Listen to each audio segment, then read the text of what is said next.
I'll prove that to you. Listen to this man, what he said about Ibrahim Traore. How Ibrahim Traore, according to him, is setting it is even a shame for us to have the report that the US aid funding has affected. This is the reason why it's becoming difficult for the United States to work with Burkina Faso right now, or the Europeans to work with Burkina Faso. Respect, lovely people. Thank you so much for choosing Official Survivor. I appreciate you coming on board to check up on me. There are so many platforms out there that you can just look up to, but you decide to come here. Thank you so much. Actually, the Vice President of Ghana brought us here in connection with the United States freezing aid to Africa, including Ghana.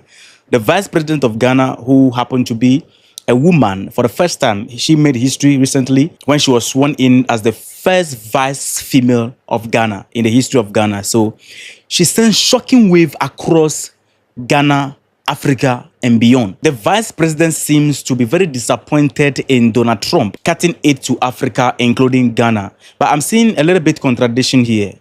I'm seeing disappointment on the face of the vice president, while I'm seeing happiness and joy in the face of the president, because the president actually look happy. I'm going to play at least some 4 clips in this video. The first clip is the one that we are going to first watch from the vice president, and the second one is from John Dramani Mahama. And the third one is, there was this man, I don't know whether he's European or African. He was teaching African leaders how Ibrahim Traore put them to shame. So you're welcome, lovely people. This place is your home. You'll never be disappointed. If you're already on board, although some of you have not yet subscribed to my platform, you are contributing so much to the success of this platform. So I urge you to subscribe. You always pop up here because you believe that there's something meaningful here. So why not being part of the family? I don't know what is preventing you, but please do that. And if you're first time here, please, here is all about anything concerning Africa. So this is a Pan-African platform. Thank you. Now let's first of all listen to the Vice President of Ghana.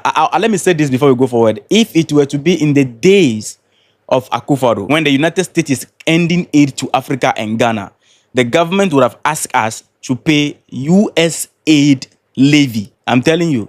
But it's just a good thing. So the Vice President of Ghana, whose name is Professor Jane Nana Opoku-Agyeman, she has expressed strong disapproval of US President Donald Trump's decision to significantly reduce foreign aid, or let's say US aid funding, to Africa, including Ghana. So in a discussion held on March 17th, 2025 at Jubilee House, the discussion was held between her and students from Harvard University and MIT. And at this particular discussion, when she took the floor, this is what she told the students. World and foreign aid, and I've heard the president of the country you are studying in slashing aid. You see, one of the questions we have now, he hasn't asked himself, how much leaves our continent to his country? He hasn't asked himself that. They think it's just charity. It is not. At the right time, we'll also take action. And it will not be funny. Now, at the right time, we will take actions, and it is not going to be a funny one. I don't know what she meant, but you see, I see disappointment. I'm seeing things a little bit different from here, because we are not supposed to be disappointed that somebody refused to give you his money. Aid should be given to those who need aid. Africa, we don't need aid. We must understand that and have some peace. I don't know what actions our vice president is going to take. I don't know what actions the Mahama government is going to take. That is not going to be funny. This sounds like a threat to Donald Trump or the United States. We are not supposed to be in a space where we'll be sending them warning and threatening them. We only need to take actions. The moment you take actions that benefit your people, it affects them directly. You don't need to even talk about it. Any action that they are going to take, if that actions, none of the actions is affecting their military base, it will not satisfy me. If we are going to take any actions that is not going to affect the dealing of our minerals, it is not going to satisfy me. But the problem is that John Dramani Mahama is actually happy about the fact that US aid will stop coming to Africa. He is very happy. The reason why he's happy is because I watched his interviews. One of the things that I noticed is that he came on board and he's in one business. One of the business is the Pan-African business, to making sure that they bring all Africans together. The thing is already happening from the Sahel. So he's also championing it from this angle. The problem is it is going to be difficult for John Dramani Mahama to achieve this if the US aid continue to come to Africa, the African leaders are not going to open up to self-sufficiency, because they will be relying on this aid to be filling that gap. Because if you are sleeping, you are just there, somebody is giving you money, supplying your need and making sure that you have your basic needs. You will not get up to get something doing for yourself. But the day the person stop, you begin to think.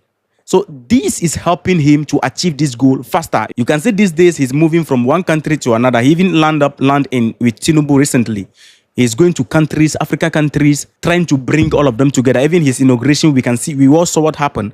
His inauguration, there was a whole Africa coming together under one umbrella. So this is a plus to us. And they asked him a question. They asked John Dramani Mahama a question in this interview when the interviewer was asking him, what is he going to do when it comes to the US aid funding? Is the US aid funding going to fast track their process of Africa free continental trade and the self-sufficient Africa agenda? He said yes. Listen. And do you think that the actions of the Trump administration will accelerate Africans' determination to do this? Will it finally actually happen, the African Free Trade Area? Definitely it will. Definitely we will learn to be more self-reliant as a continent and to trade more amongst ourselves, because there's a lot of room there for expanding trade. Exactly. So the US aid funding, if it stops coming to Africa, things will move faster on the Pan-African chart. That is why I keep on saying that it is a plus to us Pan-Africans that these things are happening. The leaders are now beginning to think. Even this time, if you are a leader and you don't even know what to do, there is a chart that you can follow. The Sahel is already doing it. We just have to follow their path. This is some of the reason why they will not like Dr. Arikana. Because when you talk about US aid or aid to Africa, this is how Dr. Arikana will answer you. Africa has been the provider. If you look at Europe, Europe cannot survive without Africa. One situation that people don't realize, post-World War, when the US came up with the Marshall Plan, what they don't tell you is that the contribution through exploitation of African minerals was actually the biggest funder of the European Recovery Plan, ERP, aka the Marshall Plan. US contributed $13 billion, which is now present day $175 billion, which, by the way, the American taxpayer must be paid back. Nobody's asking for that money back. But what they don't tell you is that Africa, through exploitation of its resources by the Europeans, was actually a much, much bigger contribution to the European recovery post-World War II. Nobody talks about that. Why does such a continent that did so much to help Europe recover continue to be so poor? Let's be realistic here. Let's not talk about peanuts. Africa does not need the aid. What we need is for those who are exploiting Africa to stop. Africa has everything it needs. If Africa could have contributed as much as it did to the recovery of Europe post-World War II, why wasn't Africa equally developed? 100%. We don't need aid. People who need aid are people who are in need. We are not in need. It doesn't even make sense that Africa, with vast land that we have across Africa, that we can produce food, the United States will be sending food to Africa. It is a shame for us to even get here. The US aid funding, when it was reduced or stopped, many African countries are facing challenges. For example, in Ghana, this policy of the United States has created $156 million gap in our economy. What happened? The president ordered the finance minister to fill the gap. You are the finance minister. That's your duty. That's why we employ you. Fill the gap. He was not calling that the United States need to. No, the president is happy about this initiative. So when I'm seeing disappointment in the eyes of, or in the face of our vice president, I am a little bit disappointed. She's not supposed to be disappointed.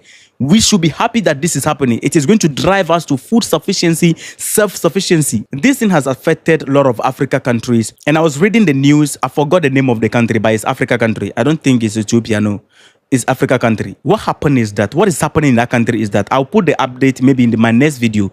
So do well and subscribe. What happened is that the government was not in expectation. So they are taxing the citizens a lot. They put pressure on the citizens just to fill the gap. But in the case of Ghana, John Dramani Mahama is feeling it in a different way. When you go to Burkina Faso, Mali, Niger, these people are the only people on the continent of Africa that they are not shaking. Because Ibrahim Traore has taken a stand that they are going to produce their own food. Everything, including tricycle and milk and everything that have to do with daily activities of Burkina Faso.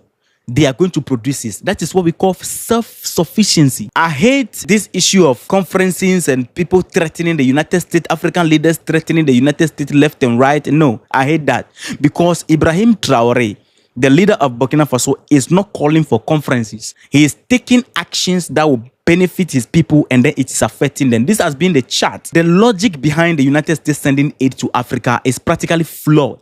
I'll prove that to you. Listen to this man, what he said about Ibrahim Traoré. How Ibrahim Traoré, according to him, is setting a standard that is putting the rest of African leaders in shame. Ibrahim Traoré is setting a standard, he's setting an example, and he's setting a pace that puts the rest of Africa to shame. I mean, I told UCT students the other day, you have me here talking about decolonization and decoloniality and all of that. You go from one conference to the other. But are we doing anything about it? I don't see Traoré calling conferences. I just see him making decisions and say, what decoloniality is this: I'm taking our control of our minerals, I'm taking control of this, taking control of that, I'm switching our allegiances because I find more possibilities here than I do there. I'm walking away from France, I'm breaking the ties and the chokehold of coloniality through France in my country. I'm giving my young people new opportunities. I'm giving them a new vision. He's a young man with a vision. No other African leader. Well, maybe now, those who are being awakened by him. But that kind of singular vision, that kind of singular dedication, that kind of way, is that if I want to create a revolution that serves my people, I first have to learn to love my people. He has that. I sense that in Sankara. I sense that in the leaders. I sense that in Julius Nyerere. 100%. He doesn't talk. He takes action. This is the man who told his people. This is what he's saying here. Let me just translate it directly. He said, look, don't you people think that we are afraid? We are not afraid of anybody. Because they feel, the imperialists feel that one day we will come to their country and open account there, then they will use our account to threaten us or whatever it is and put restriction on us not to visit their country. What is there in France or United States that I'm going to do that I can't do in Burkina Faso? If there is any life that we want to go and live out there, we need to build it in Burkina Faso. And he's asking them, is Burkina Faso not a big place enough for us to enjoy life? Exactly. He was asking them this question. He said, they should not be afraid because he's not even going to show up there any day, anytime. Because Burkina Faso is sufficient for him to do whatever he wants to do in Burkina Faso. This is leader. It is only African leaders that you see them moving from Africa to Europe to go and enjoy life. When you check the Francophone nations, Togo and Co., you see them going to, their leaders going to Paris. Those who are from the Anglophone side, you see them going to Washington, D.C. and whatever, New York. You are not going to see Xi Jinping, the president of China, going to the United States to do what? No. Whatsoever life you want to live, he can live it in China. You are not going to see Putin going to United States or whatever it is to go and enjoy life. Now, the problem is this. When you see the United States sending aid to Africa, that is to portray themselves as generous people, the logic is flawed. You see, it's a strategy to keep us where we are. Let me show you something. When you go to China and you want to go and buy, let's say, rice, okay, normal rice, 1,000 cargo, and bring it to Ghana, Nigeria, whichever Africa country, they can fast track it immediately and you will have those bag of rice in your country with immediate effect. But go there that you're going to buy agricultural equipment in large scale. Go and see the frustration you will go through. Because the moment you begin to produce your food, their market is going to suffer. It is even a shame for us to have the report that the US aid funding has affected or impacted that in such critical interventions like malaria prevention, maternal and child health, nutrition, and the fight against HIV. What type of nonsense is this? Can't we handle these things in our country? How can these things be a problem to us? What is the point in somebody solving your health issues for you? You don't leave your health issues in the hands of other people. The day they sanction you, then a lot of people are going to die. So this is a plus to us. I'm enjoying this US aid funding. We are hearing that it's just a reduction. We want it to stop coming. I hope many of you are aware of the fact that the EU is in Burkina Faso. United States also is in Burkina Faso trying to work with Burkina Faso. And I told you that it's becoming difficult for them. The reason why the whole thing is becoming difficult is that if the United States want to help you when it comes to food, it is not to invest in your agriculture for you to be independent. They want to provide food for people. Burkina Faso said, no, we don't want that on the ground.